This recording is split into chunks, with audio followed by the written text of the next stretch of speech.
By boiling the sausages.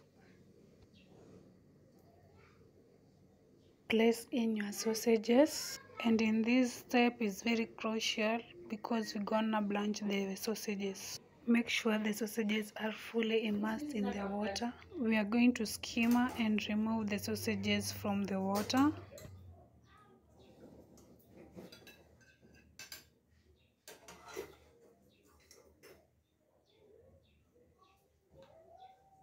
To wait for around a minute so that excess moisture can escape and sausages can cool a little bit. Place a frying pan over a medium flame and add cooking oil.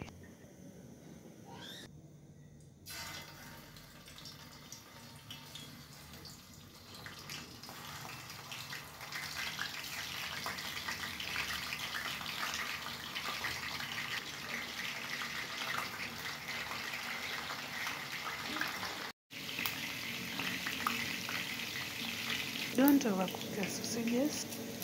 Once ready and really looking gorgeous like this, we're gonna transfer them to a plate.